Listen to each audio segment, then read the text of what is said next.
Hi, everybody. Somebody asked a great question for this week, and it was just this is a baseline, something that we've all asked. I mean, what are we doing here? And that is, how do I get out of this cycle of compulsion? How do I do it? So the suffering and the struggle when we have some kind of compulsive behavior, I speak to about eating a lot because eating seemed to be the project that I was working with and looking at a lot, but there's other kinds of compulsions, and I've experienced other kinds of compulsions too. Smoking for a long time, and there's just numerous ones to pick from. Some of them are more subtle than others, but that desire, that experience of feeling like you absolutely and critically must enact some sort of behavior in order to find some relief, like the urgency and the intensity and the busyness about the mind doing that thing. I mean, it can be as much as I'm as thinking about something, sort of constantly needing to text or look on the internet or spend time, occupying yourself with some sort of behavior. Okay, so we know what that's like. And this question, how do I get off of that? So, I mean, it's a practice and a newness and a sense of, there's quite an adventure there, an invitation. I thought I would just answer this question, this very, like cry of needing help with this. What's my answer is to first just say, let's be curious.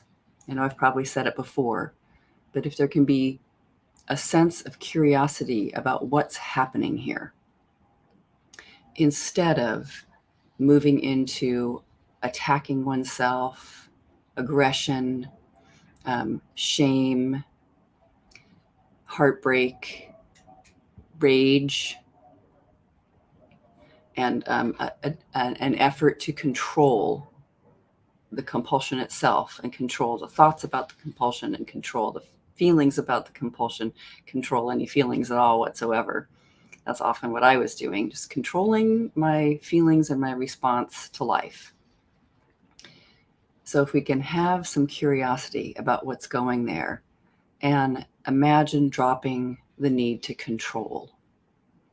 I mean, the mind, I just noticed my mind loves to control things, to imagine trying to control things. Like, let's make a really serious plan. Let's get it together. Here's what's going to happen. Nothing terribly wrong with that, because there can be freedom in that and guidance, and there can be support, a kind, compassionate plan. It's nice to have stoplights in the city when there's lots of busy traffic, and we just know to stop, and then we know when to slow down, and we know it's green light, go. That can be nice with plans and guidance and structure, and with this intense veracity to control. I remember I used to feel like I need to fight and kind of fist fight, in a way, this compulsive movement. There was zero curiosity. I just wanted to get rid of it. I wanted to, tell me how to fix it. Tell me how, like this person is asking, how to get off that cycle, how to get out of it.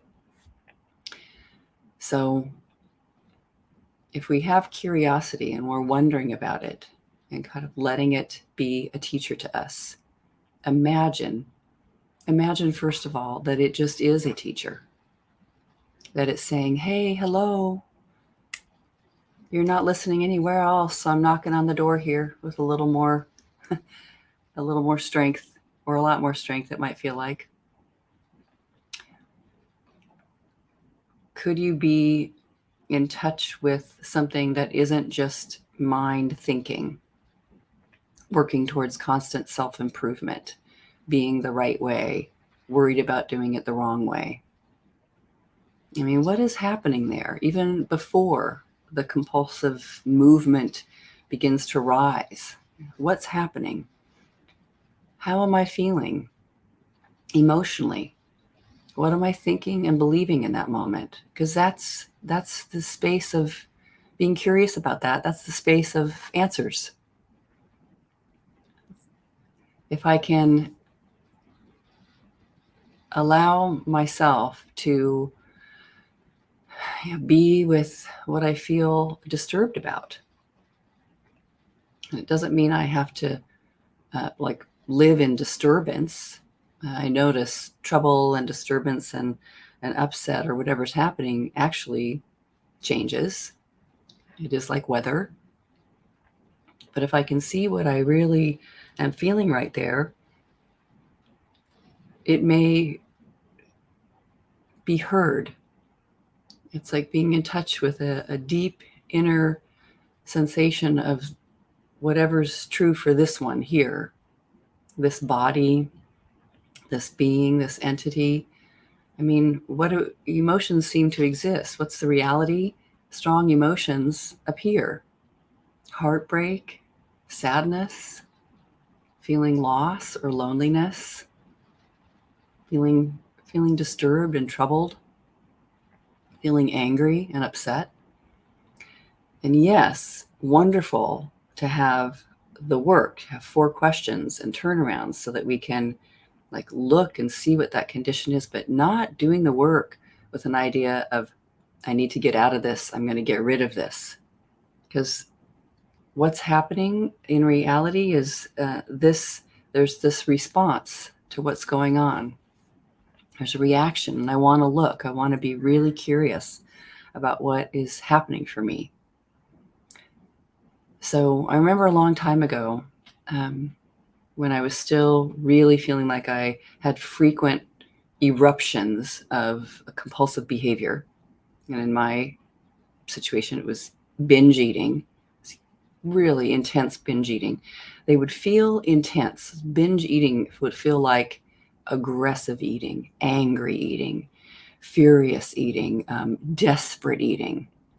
It was like fast and solo. I would have never wanted anyone else to see me doing it that way. It felt weird and completely off kilter. And I totally could see that it was like something was really wonky. It had nothing to do with food. And I could see that. And I barely had a drop of anything that would say, I'm curious about why this is happening here or what's going on. I didn't want to know. Don't even talk to me about that. I don't even want to be around you. I just want to get away from you. Was way more my attitude. Total closed door. I'm just going to cut off this sensation. It's like having a person that you think, I just hate that person, and I'm going to just cut them off and never talk to them again. Well, that is a way to manage life, but it is quite, it's got a control factor to it. And plus, if the thing is within you and it keeps showing up, maybe, we need to sit down and talk with this compulsion and talk with the sensations and feelings and emotions that are going on before this compulsion comes rushing in to help out. So a long time ago, I was in a therapy group, and it was addressing compulsive behavior. I was trying lots of things to try to get help around this. And I knew of the term emotional eating at the time. So I knew there was some kind of emotional component, but I really barely let that in, that, maybe something to do with how I would just hear that and think, yes, my emotions are wrong. That's why I'm eating emotionally, and my emotions are wrong. So I completely had the attitude that I need to get rid of those heightened emotions. They're the wrong ones, and they're being expressed the wrong way, and they're bad. In fact, I'm very ashamed of them. So that would have been my attitude at the time. And there was this morning, but there was an invitation being in the group, and also less intense shame about it, because other people I found out felt the same way. I wasn't alone. I wasn't the only person in the world that seemed to have this running within. And that day, when I came in the morning at this job that I had, it was I think it was almost my very, very first full-time job, or close to it. I came in, and my boss said, can you please come into my office? I need to speak to you. I just remember that invitation to come in. It kind of, oh, sure. Something felt a little up. I was a little nervous. And I went into his office and he asked me to shut the door. And it was just about some kind of something that I had done. And that's the way I had been doing some sort of task. I can't even remember what it was. And the request was, can you please not do that anymore? Can you please do it the other way? And it's funny that I almost blanked out. Like I was just horrified that I had been doing it wrong and that there was a complaint about it. I felt just mortified through my system. And I also then felt, as I made my way back to my own desk in my own area, I felt upset that I had been wrongly accused. It wasn't me that was the only person doing it. So there was a defense that was kind of coming in. And as I remember, I think that was, justified somehow. Like I wasn't the only person having to do that task or whatever it was that needed to be done. And I just felt, I had felt so frozen. I didn't even want to like be in dialogue about it and talk about how to come that way or whatever was happening or something. But I felt mostly responsible too. Anyway, the whole day goes by and there's a buildup and there's an upset about this situation. I felt I felt a lot of disturbance in the system about fear, about having been accused and having done it wrong and been found out that I was taking a shortcut, or I'm not even sure what was happening there, but I just felt bad about the situation and wrong. And by the end of the day, I remember that by the end of the day, 5 o'clock, time to leave the job. I mean, all those hours, I was absolutely dead set on I am leaving this parking lot and I am going to get as much food as I can possibly find. And I'm going to eat it like in the car while I'm driving, going to fast food places, in one and out of another one. And just, it was like this intense urge. And it was just dawning on me that there was something around my response to life and then this compulsion coming in to help express it that I had never occurred to me before. I didn't see it at that moment in the day. I just felt like this incredible urge. And what was interesting is the very next day was when my group met. And I spoke about this situation and this, and the therapist who was leading the group was saying what happened during the day, what was going on. And I sort of reviewed my day, and then I remembered this incident in the morning. Isn't it funny that it was like sort of almost blanked out by that time? It just went into the void by moving into the compulsive behavior. Then that was the whole focus of everything. And I was like, it was almost as a pressure relief. Yeah, it felt like those pressure cookers, and it's like, and it's just letting it out somehow. And I realized I had been afraid and angry and embarrassed, all of it. I had a huge emotional response to that situation. And I had decided, I did it wrong and it was an urgency. And so I had been like kind of holding it in and letting it build up and feeling awful and bad and all those different situations. And no wonder, I mean, my whole body was filled with probably a lot of adrenaline. My nervous system was kind of worked up. So I needed some kind of release like any human being would need. And there's the compulsion to help out, to show that something really important is happening, to show me that something profound is underway.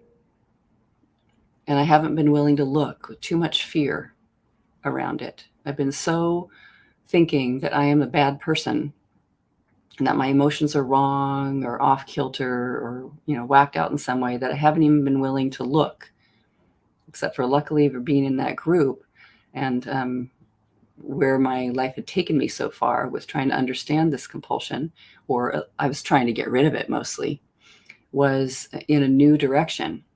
And I recognized for the first time, and it was like an 8-hour delay, right? That thing happened. I know it was first thing in the morning. And it wasn't until all those hours later at the end of the day that I was absolutely dead set on, like the way a gate opens when the horses are lined up to go racing. I'm out of here because there's such a buildup of emotional energy. And that is thought.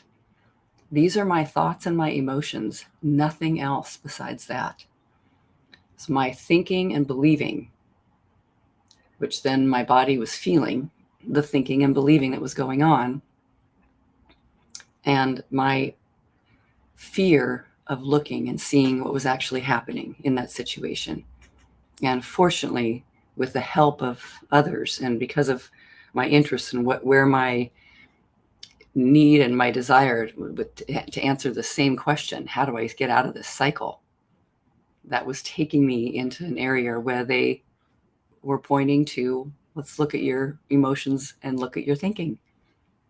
And I saw, wow, there is a tie when I feel angry and afraid, when I feel really upset,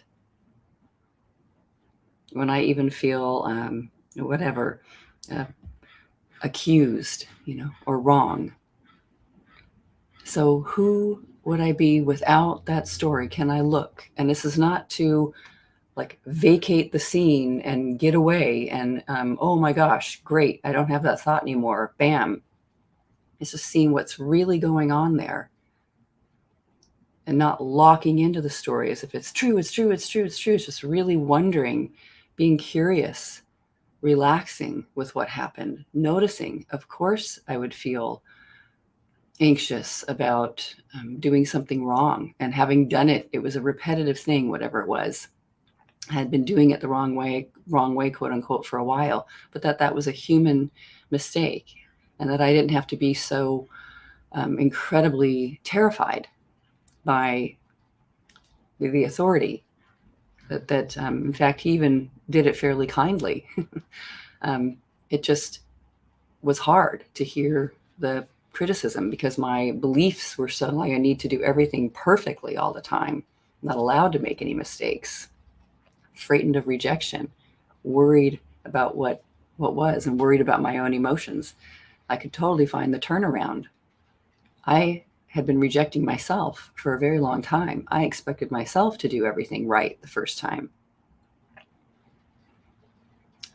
I don't know if he thought that at all, my boss or whatever was going on. And I felt a terror about being abandoned if I didn't do it right. So I saw for the first time really, really vividly and really clearly that my compulsion came out of a resistance of my own emotional experience and not wanting to see the story, just believing 100% that the story is the truth, what I'm talking about, how I'm seeing myself. Wrong, bad, mistaken, imperfect, not enough, not good enough. Who would I be without that thought? And we're not undoing the mistake, and we're not saying, oh yeah, I can now shift my behavior and do it differently at the job. But who would I be without the thought? It means I am a bad person. Just the terror in there. Who would I be without the thought, like without the need to go rushing away from the big feelings that happened right in that moment, in that very morning? Had I been more curious and open and willing, and just willing to stand there hearing, could you please do something differently from a human being in the world, and not take it personally?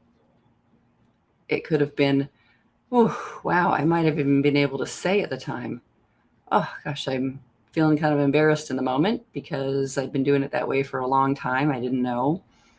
And also, so-and-so or part of the team does it that way too, or just had a conversation. It might have even turned to something light.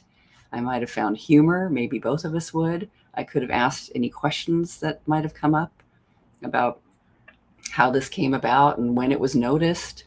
I mean, I didn't allow myself to have any of that because it was just like a steel door shutting and then churning emotions within.